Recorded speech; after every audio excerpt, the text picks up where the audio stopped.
how do you guys feel living in a championship city, a rugby championship city? Yeah, Yeah. it's been a long time coming. It's funny because 18 years. They said 18 years, right? But I still remember that last championship, and it doesn't feel like 18 years, but 18 years sounds like a long time. Long time between drinks, man, but you guys deserved it. Just. You're playing like Brooklyn, but you closed out.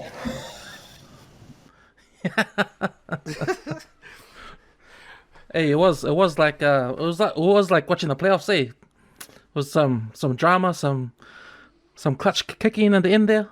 It got us over the line, and Highlanders just ran out of time. But it's good to be on top again, even though the Crusaders went there. But stuff that they're too useless to make it to the finals, anyways. So. Yeah, that's right.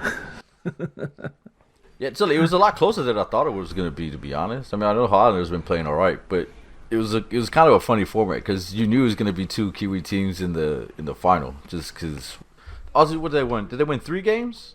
Was it 3 or 4 games? It was only like 3 games, I think. I think there were 3 Aussies. Yeah, 3 Aussie victories. Yeah. All against the Chiefs, I think. Ah, get off. I'm fucking sad. The Hurricanes lost one. Yeah. Hurricanes, and then Chiefs lost 2. and the Chiefs lost. No, they only lost one. Fucking sad guy. He's being fucking sad, bro. But it was all bonus points, huh? And points differential that got it to the finals. But the Blues played all right, man. Fucking, it was a game like they played in the middle of the field a lot, huh? But bro, I was surprised, man. Highlanders had a decent goal line defense, like the way they held the Blues out for a while. But Oh, you could tell that game was different to all the other Australian games. High scoring, no defense. It was just, but you could tell this game was a sort of like a test match game, similar to what we saw in the Aotearoa competition. But yeah, man, happy to raise the crown again in Auckland City. But we're here today to talk about NBA, and so the Game Sevens during the weekend and now we're up to the conference finals. So I just want to talk about the Bucks Brooklyn Nets game, Game 7 in the weekend. Man, that game was so. That game was so different to all the previous games they had in the whole series, because it was probably the one that was competitive all the way to the end, from start to finish. I mean, I was happy there was no blowouts, but they all stepped up, but they went to overtime. So how'd you find that game, Adam? Yeah, I mean, I don't know if it says too much about Durant's legacy. I mean, like Ash said in the previous episode, like to come back from his ACL injury like he did, like that's a major injury. So I don't think he did any real damage going out the way they did. Like it was overtime loss. That last shot that he got in was clutch. I mean, so nearly missed it from being a 3. Like when he pulled that off, you're just like, damn, like he showed his class. And I think he acknowledged every player from the Bucks, and I don't think Harden did. I think Harden cried and ran away like a little bitch. Like I don't think he acknowledged anyone. So like I think Durant, he just took it on the chin. Like I think the fact that he did that showed his true colors, and yeah, it sucks, and I feel like Kyrie's just gonna go do his own thing. He's gonna run away now, and he cares about himself. So if not, he'll stay around for one more season. But I just think all the parts for the Bucks came through, and they just wanted it. I think they said this is the first. I don't know if it's the first one in history, but the first like Game 7 win for like the visiting team ever or in a while. But yeah, they showed their defense that they we know that they had and they should have had for the whole series. But to go 7 games, it definitely lived up to the hype. So it was a tough series. How about you, Ash? How'd you find that game 7? Yeah, man. Well, it's pretty much. I mean, I gotta echo what Adam said. From when we first started doing the podcast, and we talked about what we thought was going to happen down the line. I picked this going 7, and I had Milwaukee winning this because basically with the defense, and if they stepped up, they were going to cause trouble. Brooklyn wouldn't have been able to match up. Look, I'll go back to what I said before. It's like you got an all-time great offense with a mediocre, damn near non-existent rim protection type defense against a good defense, a damn good defense, and a mediocre offense. But if you got a guy like Giannis who's just going to eat all day in the key, you got nowhere to stop it. What's going to happen? 2 things happen. Shooters get off, then he opens up in the key. Or he goes off in the key, shooters open up. And in that game, it was just a combination of the ball. I mean, they didn't particularly shoot well in the game. They only shot, 21% from 3, Milwaukee. But it was just those gritty plays that got them over the line. Unfortunately for Brooklyn, what you got? It was a 32-point game from Durant. I mean, it goes back to what we said before, Adam. The only way they're going to do it is if he goes off as like a 40-50 point triple-double. And he just, maybe he ran out of gas. I mean, that last 3 he shot up in overtime. That shit was priceless, man. Look on Kyrie's face. It's like shame, man. But look, I mean, it was a second. Harden had 16 points. That's not even him. You got Blake Griffin with 12. Who else out there? The bench scored a combined. What am I looking at? 6, 9, 13 points in the overtime game. I'm not even looking at the right game, am I? Actually, I'm looking at the wrong damn game stats here. Fuck. It's game 7. But anyways, yeah, I know I'm looking at game 6. But shit aside, look, they lost, man. And Giannis, unfortunately, his free throws in the middle though. You know how they were counting down the crowd? You can see he was getting into a rhythm with his free throw shot. Yeah, hacking him out. Instead of knocking him off his game, it's like cool. Yeah, that was probably the wrong move by the crowd, like counting down like that. He was making the shots anyway, but it's cool that you said Ash about Durant and his fatigue, because you could probably see it in that overtime, especially with that last shot, how it fell short and was airball. But he played the entire 48 minutes in game 6, and he pretty much played the whole every second in game 7 as well. So fatigue caught up to him in the end. Oh. Bro, do you know what the overtime shit reminded me of? It was when you're a kid. And when you got build-ups, people that are going to fight at school, and they stand in a circle, and they go, doing like this, and nobody really throwing any punches. That's pretty much how the first 2 or 3 minutes of overtime was. It was Gaia. Like, both of them were so, they didn't want to take any too risky shots, but at the same time, they're just trying to play sound defense and trying to get rebounds.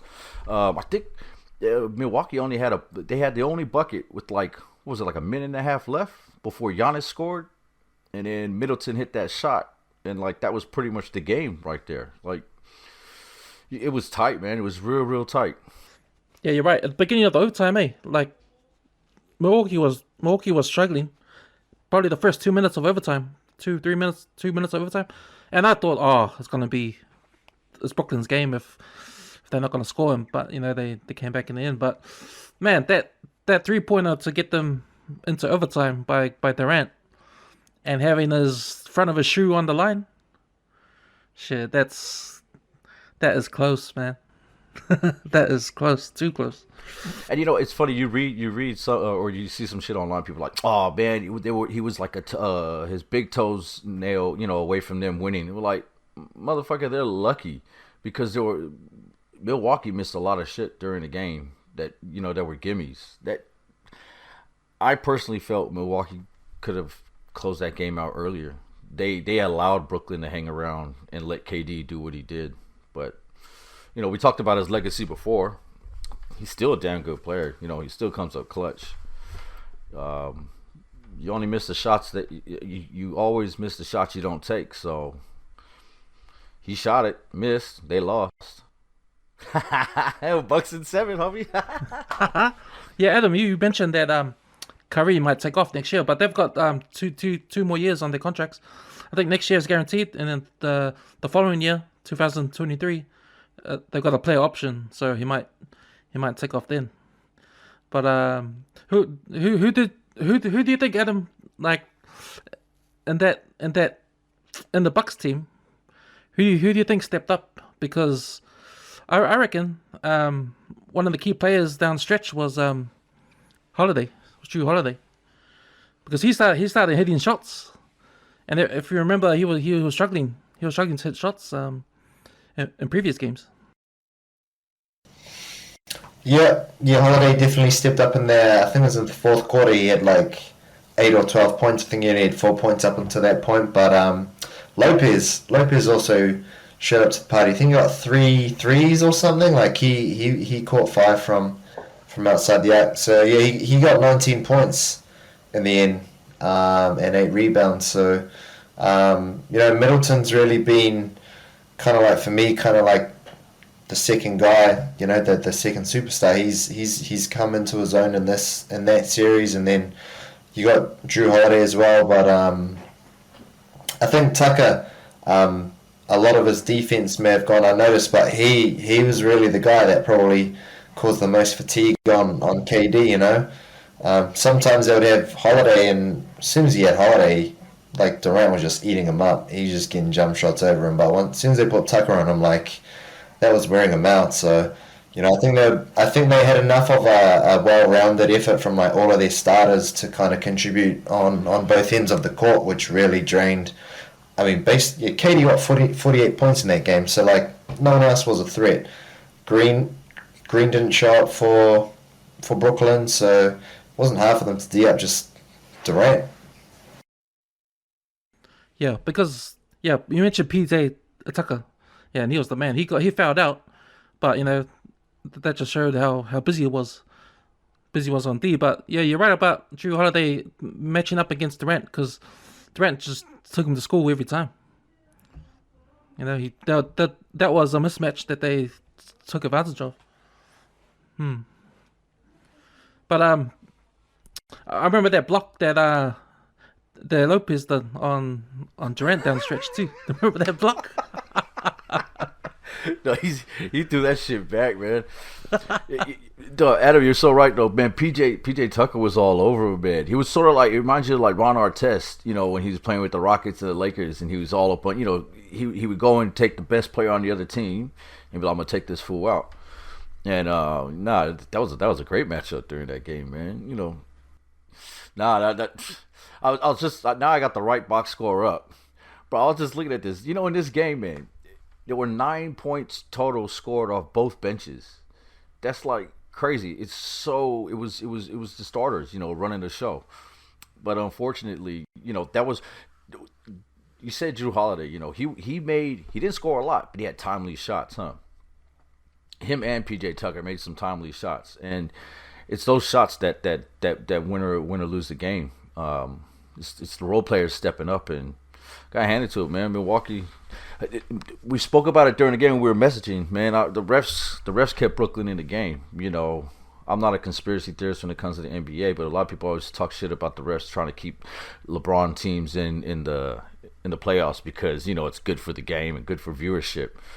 Bro, there was some real questionable shit going on in the game. You're like, what are they doing, man? They're trying to keep Brooklyn in the game, man. I mean, you call it home court, you call it what you want it, but yeah, because that whole game, Brooklyn Nets only played 7 of their guys. Well, they played 8 of the guys, but Nicholas Claxton, he only tallied up 1 second of game time. Yeah, he had the zeros. I'm just looking at it now. Yeah. They had 2 rebounds guys. And an assist. But 7 guys, so you could... Man, there's no surprise they were fatigued at the end there. Huh. I mean, they didn't even play Mike James, and he was a guy that was consistent in the earlier games. Huh. But he didn't play. It was almost like they just wanted, this is the last game, let's go all in. You guys do it because you guys are our starters. So. But one guy that disappeared for the Nets, I thought, was Joe Harris. Now he was a non-factor at all in the fourth quarter, and they probably needed his 3-point shooting. Even though Harden, he missed some 3-point shots too, but at the end there. But Joe Harris, 30% from the field. You can't have that, man. The outside shooting wasn't happening. It wasn't dropping. You know, sorry, it wasn't dropping. But at the same time, what were they doing in the paint? And that's where they're lacking, like a big man. You know, you have somebody who has a strong presence in the paint. It opens up your shooters.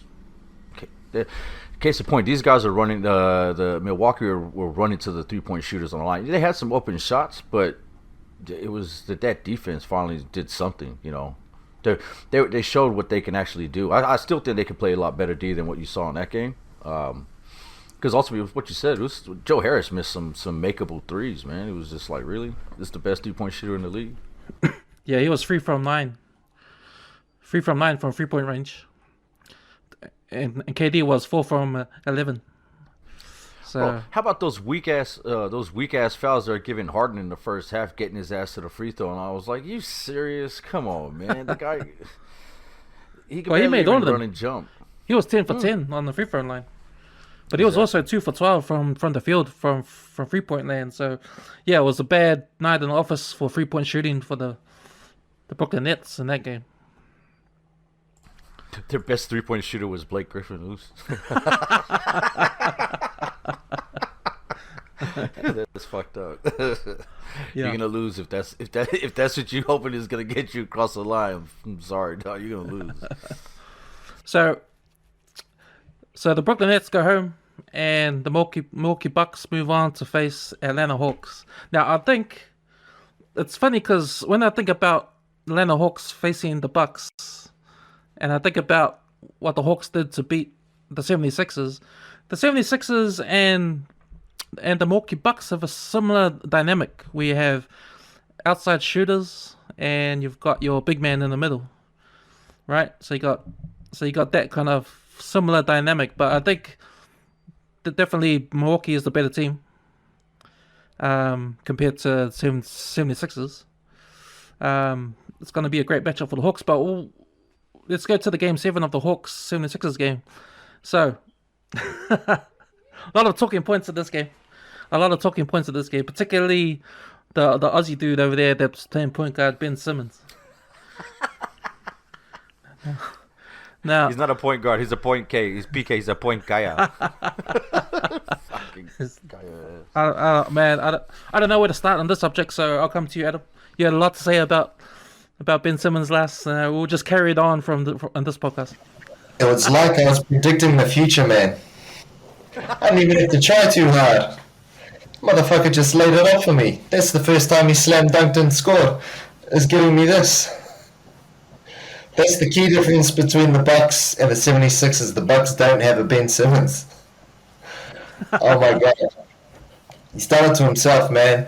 Like, even looking on the NBA website right now, like, the TNT guys literally just went in on, like, Ben Simmons, like, already breaking down the analysis and how it's all on him. It's not all on him, but he does suck.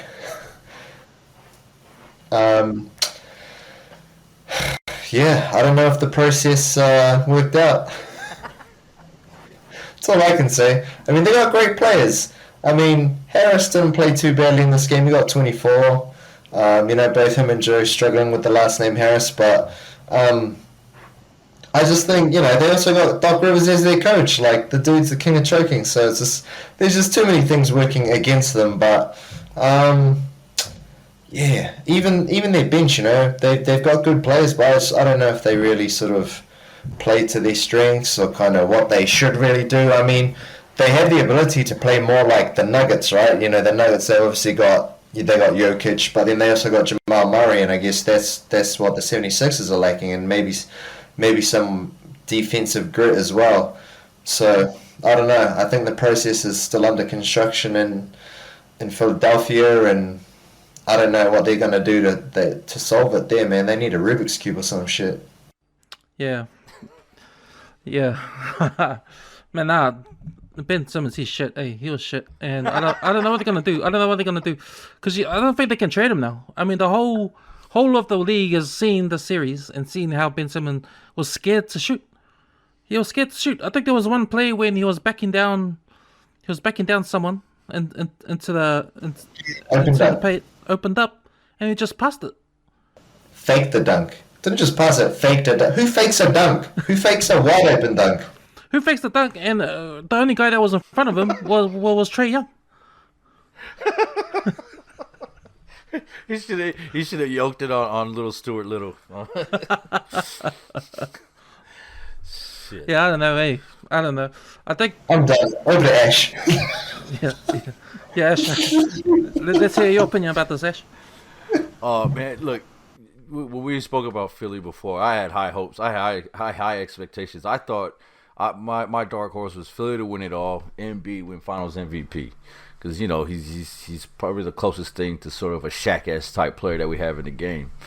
And unfortunately for him, his running partner is fucking Ben Simmons. You know what I mean? Like, they're supposed to be a three-headed monster with Harris, but look, Embiid did what he could do. But even him, I mean, you had 1 steal, 1 block, and 8 turnovers. That's not going to do it for you either. If you look at the team stats, I mean, these are sort of like the stats that usually win the game. Fast break points, second chance points, points in the paint, right? Fucking fast break points, 23-12, Philly. Second chance points, 13-8 to Philly. Points in the paint, 42-38 to Philly. You read the stats, and you're like, fuck, man, they probably won this game. And then you sort of look at everything else, and you're like, oh, Ben Simmons. Fuck, that's right. Because, look, Seth Curry's been saving him in this playoffs. He only has 16, 2-2, Tobias Harris, like you said, he had 24 points, 14 rebounds, couple steals, couple turnovers.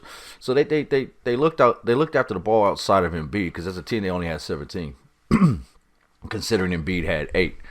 But at the end of the day, when you have a point guard that doesn't want to shoot or can't shoot a free throw, you're shooting yourself in the foot.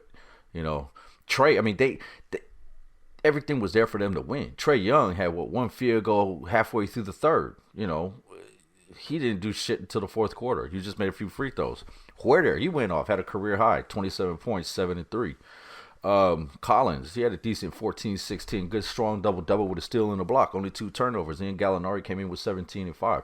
So as a team, it rounded off. I mean, it was close. 20 lead changes, 19 times the lead changed. So it was a tightly contested game, but Philly just, yeah. Adam, you're right, man. Fuck the process, man. I mean, we used to joke about it like before when they used to talk about the process, but now it's clear as day, man. Like, I don't know. The big question mark for them next year. Yeah, I thought that it's Ben Simmons' failure at the free throw line that's caused all this trouble, because I think because of that he's avoiding that what do they call it, hacker Ben. Hacker Ben. Is that what they call it? What does Shaq do? But you think about it though. You go hard in the paint. You got to back yourself to get those 2 points. You can miss the and one. Who gives a shit? Even if you're shooting 20%, you're getting 1 out of 5. But if you get those 2 points each time, there you go. There's 10 points. But if you ain't shooting and you just too scared to even put it up or dunk it, goddamn, fake the dunk. Like, you hear what Shaq said? Shaq said he was my teammate. I would have punched him in his face. Oh no, I would have whooped his ass at halftime. Oh, he's absolutely right. Like, I heard Shaq said, hey, if you're doing badly game 1 and game 2, don't wait for game 7 to admit it. Like, do something about it, And it was interesting when I saw Ben Simmons in the post press conference. How? Oh no, not Ben Simmons. It was Doc Rivers when they asked him the question. Do you think that Ben Simmons will still be in the team next year, next season?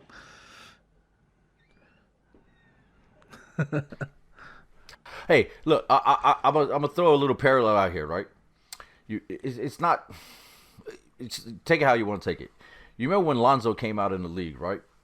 Lonzo had a questionable jump shot. All right, look, Ben Simmons didn't have a dad like he didn't have LeVar, deal with the whole LeVar show. But it took Lonzo to leave the Lakers, go somewhere else, and sort of not reinvent himself, but allow himself to get a little bit out of the spotlight and concentrate on his game a little bit. And now look, at the end of the year when he came back from injury, he was dropping 30 here and there, and he was shooting the best in his career from 3-point range. Because to me, they're a bit similar, where they're defensive-minded point guards. And when I look at some of these box scores, and you look at Ben Simmons, it's very similar to the kind of box scores you used to see with Lonzo when he was with the Lakers. So maybe a change of scenery might do him well. Send his ass to, like, I don't know who's sorry who hasn't had a good year in ages, because that's where he needs to go, somewhere where he can just sort of hide out and hang out. Maybe somewhere in China's. Now you got a point there with the defensive minded thing, because there have been some point guards in the past, role playing point guards that are just out there for defense, you know, like sort of like because you're right, he is good at defense. I think he hounds whoever he marks up on. Like his hands are busy. He's always going for those steals, and he makes them most of the time too. So yeah, his defense is up there. And I think Chuck was right too in the halftime when he said he's got everything except for the shot. He's got everything except for the shot. If he had a shot, it would be like LeBron James, I think they said. If he had a shot, he might be a point guard.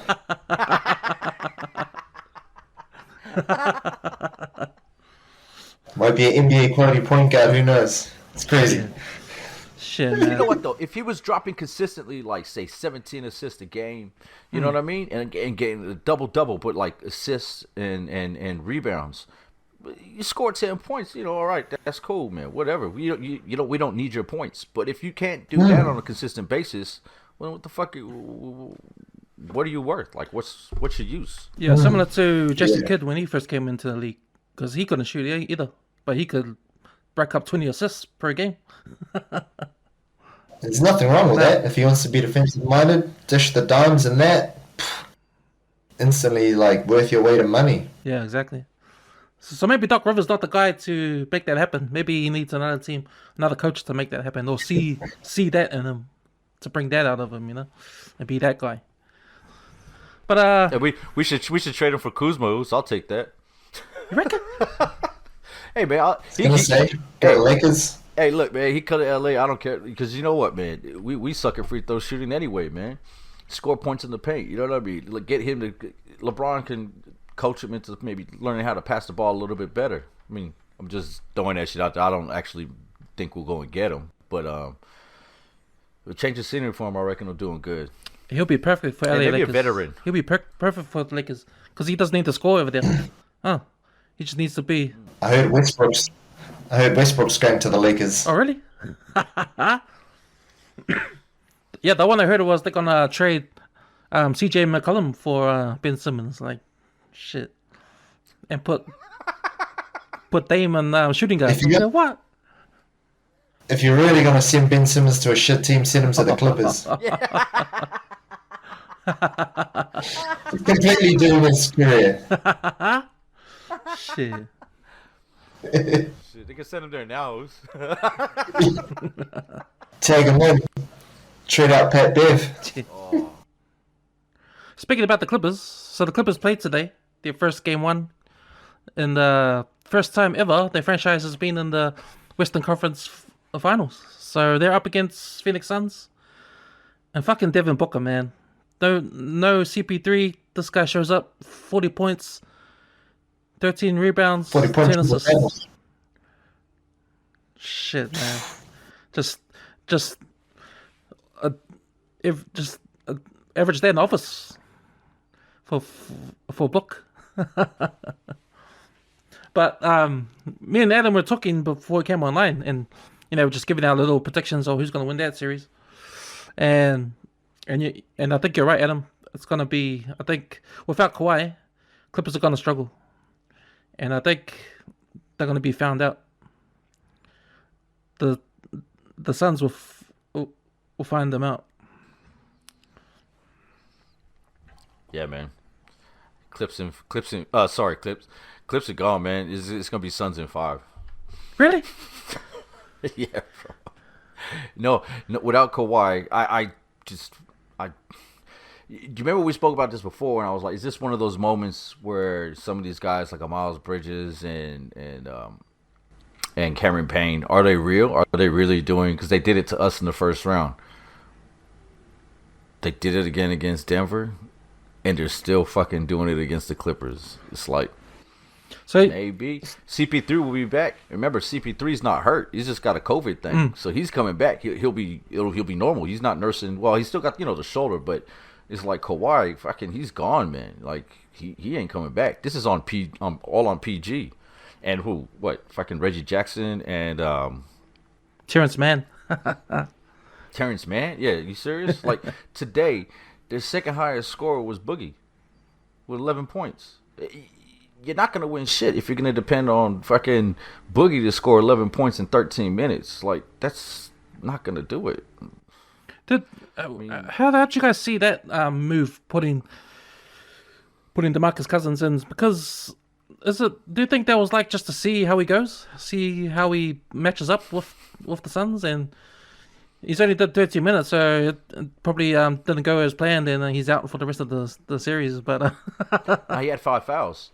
Because he kept getting fouls. Okay. So I reckon they probably would have kept playing him. I think Ty Lue trying to do something similar to how you seen Vogel and some of these other coaches, where they swap out entire teams for a whole series. You know what I mean? Like you there's certain players that you'll play an entire series, averaging like 20, 25 points off the bench. Sorry, 25 minutes off the bench during the series, and then the next series they won't even get a minute. You know what I mean? Is that like a strategic move, like to fuck up the opposing coach's study? Yeah, man, they're scheming. You know, they scheme for certain players, and right now it looks like they're trying to scheme out and trying to get to Ayton, trying to get him into foul trouble and shit. But Ayton's a smart player, man. Like in the series, like, because I never really watched the Denver Phoenix series, but I watched the Laker Phoenix series, and he's clean, man. Like he knows how to avoid the charge. He's real sound around the rim. If the ball's in his vicinity, he's gonna get the rebound, and he doesn't miss dunks or hooks that often. So CP3 comes back, that shit is over for the Clips, man. If he comes back in the next game, fuck, it could be Suns in 4. Serious, like that dude that's on the meme right now, Suns in 4. That shit was cracking. You guys see the video, huh? Yeah. He's holding the dude. Did you see he got tickets? I saw Devin Booker message him. Booker gave him tickets to the. And they're handing out free T-shirts with his face on the front, with the hands like this outside the stadium for the game. Oh, that's cracker. Yeah. So Yep. So we've got anything to say about that game one, Adam? I mean, I've said it in some of the other episodes. Like, I think the Suns are just like, they're well rounded. You know, they got a few seasoned guys, and then they got this young talent that's like coming through, like Ayton. You know, he's the second top scorer behind Booker.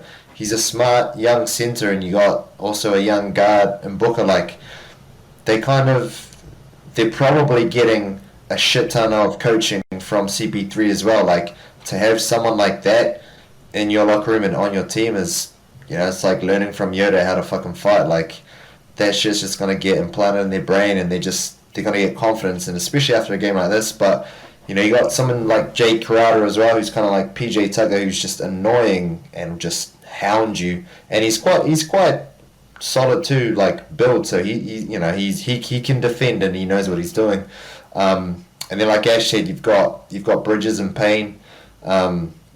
You know, but they've been doing it consistently for the whole playoffs so far, and, you know, you had Terrence Mann do it in one game, but, like, you know, Tyler Hero did it for a few games for the Heat now, Rosie. So it's like, you know, you can be a flash in the pan, or you can be doing this since like the playoffs, the knockout stages with the Suns. You know, so these guys have been doing it most of the season, so that's why I think they're probably the biggest threat. And I've said that if the Jazz got knocked out, that the Suns was my next bet to go out from the West. So yeah, I think they'll probably do it. If not in 5, then definitely they got it in 4. Yeah, I'm really impressed with the Suns and their coaching. So Monte Williams, he's been the man, you know, for the Suns. You know, taking them last season through that bubble undefeated, and then carrying on this season, becoming number 2 in the West. But along with him and the Bucks coach, what's his name? Budenholzer, Budenholzer, what the fuck is his name? Budweiser. No, sorry. And he's from Milwaukee too. That's where all the beers made. Oh no, sorry, I wasn't talking about him. I wasn't talking about him. I was talking about Nate McMillan. McMillan, yeah, Yeah. Atlanta coach. So very impressed with them.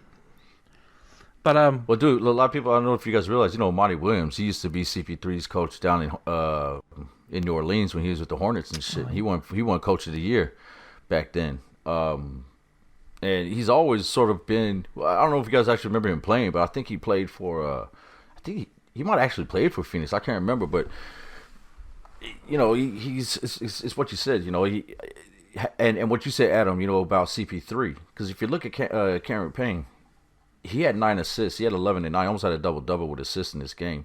And he, even in the Lakers series, he had games where he was coming off the bench and he had he was dropping about 8, 9, 10, 12 dimes. And he's proven he's not that guy that was just dancing on the bench with Westbrook in OKC. He can actually play some decent ball, and he's being consistent. So, I mean, even if CP3 don't come back, Suns still might not struggle without him. I think they need to just make sure that he's ready for the finals. Take this opportunity for him to rest his shoulder, because I could see a Phoenix Milwaukee final happening now. oh yeah, I see that final too. Milwaukee Phoenix. So I just want to talk about that on the East. So you got I think they have start tomorrow. Hawks and Bucks. Is the game tomorrow? No, I don't. Probably our Wednesday. Next game's Tuesday. So that's our Wednesday. Yeah, hard up. That's the next 2 games. Oh yeah, Tuesday. Our Wednesday. Eh? No, Our Wednesday, yep. no, it's our Thursday, Oos. Game 1. Oh, is it? Yeah, man. Our Thursday is game 1, 12:30. Oh, yeah. Game 2 on the West is our Tuesday, then game 1 is our, yeah. Yeah, so that's gonna be an interesting matchup. I'm gonna say Bucks gonna win this whole series, but not without Atlanta putting up a big fight, because that's what they've been doing ever since the start of the playoffs, man. They've just been fighting. And if you guys saw Trae Young's interview after that game 7, man, that's all he said. We're just having fun out there. So Adam, how do you see this series going? Bucks in 5. Their defense, I think they're on another level defense-wise compared to the 76ers, and yeah, I just don't think I think they'll get that taste now. They've never been there before, and I think they'll just kick into another level. It's not to take anything away from Atlanta. I think they'll be competitive, close games. I think they'll get one back, but I think Giannis is going to realize that this is probably his one chance at a ship, and he'll want to get through. Bucks in 5. Yeah, I reckon Bucks in 5. I reckon, because I think the key, like I said before, I think the key for Bucks is Lopez, because you got 2 big guys in there, and that's gonna be hard for Collins alone. Collins and Capella, so. Collins doesn't have the length. He don't have the length to stop Giannis. They're gonna have to switch off and have Capella come and help. And exactly what you said. And the cool thing with Brook is that he's a stretch 5, so he's gonna be pulling he'll be pulling Capella out to the 3-point line, and Giannis is gonna be eating up on the inside. But I got Bucks in 6. I think I'll give Atlanta 2. They might sneak one on the road. They've proven to be a sort of a road team so far. They're like a road warriors type team. I'll give them 2. But I think you guys are right. Might be in 5, but just based on how Atlanta, like what's gotten them to where they are here, I'll give them 2 games. But that's it. I mean, Watch them fuck around and win it in 5, just because, you know. Who is it? Watch Atlanta fuck around, win it in 5, just because we said that. But yeah, nah. This is like you said. It's Giannis' only chance at a chip with Milwaukee. All the injuries across the league. This is the weakest that he's gonna get all the superstars at this moment. You know, LeBron, AD hurt with the Lakers. You got Kawhi out. You know, you got Miami had injuries. Boston, you know, they're sort of going through their thing at the moment. You know what I mean? Philly, shit. Nah, this is Milwaukee's time, and I think they win this. They win the East, they'll win the finals. Because I just don't think Phoenix matches up well with Milwaukee. I pick Drew Holiday to have a better series, in this one, he'll have better games. He'll just overpower Trae Young, I think.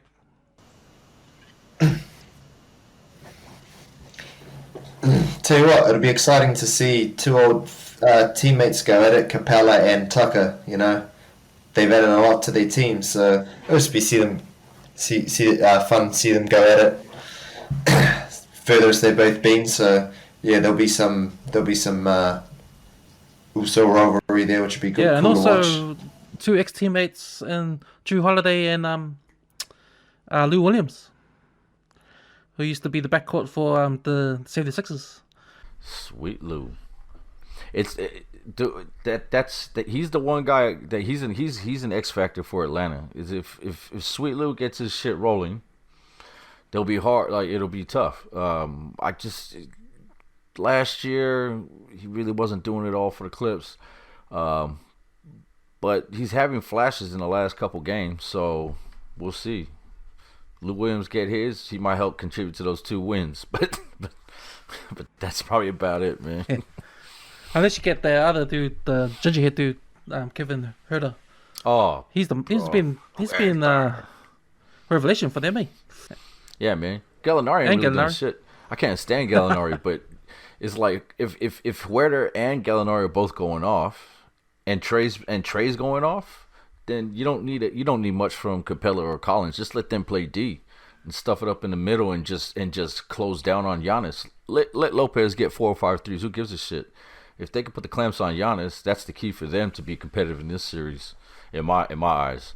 But it's gonna be the other way around. You called it. It's Drew Holiday. Drew will be in Eastern Conference Finals and in the NBA Finals. It'll be him. Drew Holiday will be the X factor. He'll be the reason why Milwaukee goes all the way. Oh, sweet boys. Looks like it's gonna be a good conference finals coming up. You know what? I hope they go up to Game 7s, because man, I'm enjoying the games, man. I'm enjoying the games. And there's gonna be it will make the NBA Finals more exciting, you know, because whoever's gonna make the NBA Finals deserves it, because these playoffs have been really hard, eh? These playoffs have been really tough with the injuries, with the close games, with the Game 7s. You know, these teams have put their all in, you know, like gone all in, and yeah, man, when the NBA Finals start, whoever's going to be there, they're going to deserve to be there.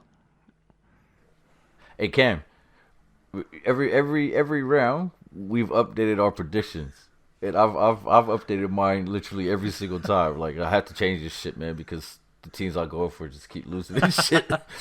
But who do you guys have in the finals, in your finals MVP?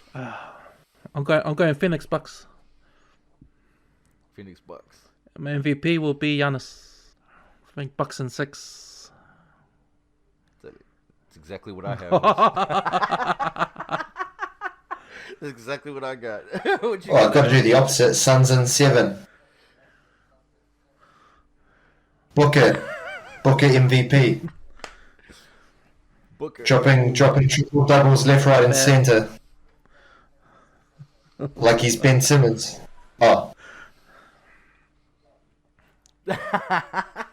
Except with not turnovers though in that triple double column. That's actually an interesting matchup, babe, because you've got a defensive minded team against a shooting team, like an offensive team, huh?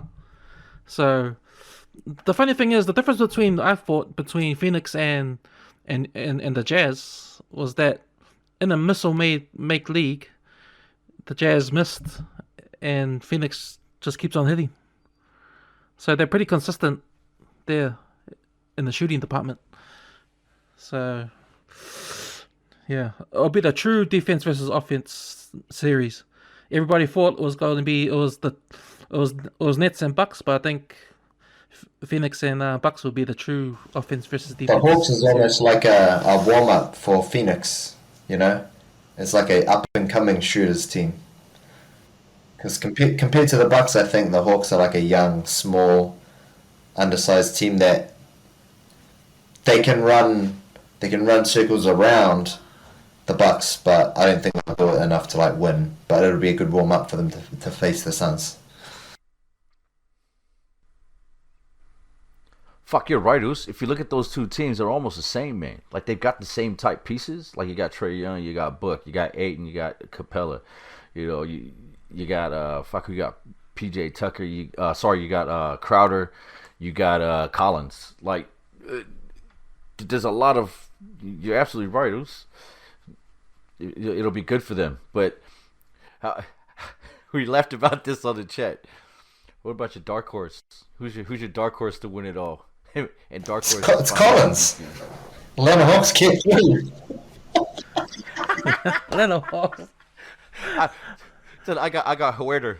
I got Huerter winning Finals MVP.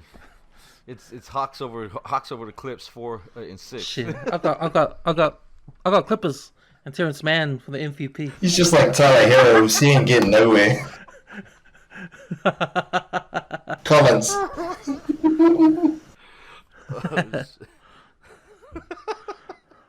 All right, boys. You heard that? Hey, folks, you heard that, man? If anybody puts a bet down and you get that shit right, you gotta split with, you get a break of something off, man, for these long shot, for these dark horse tips, man.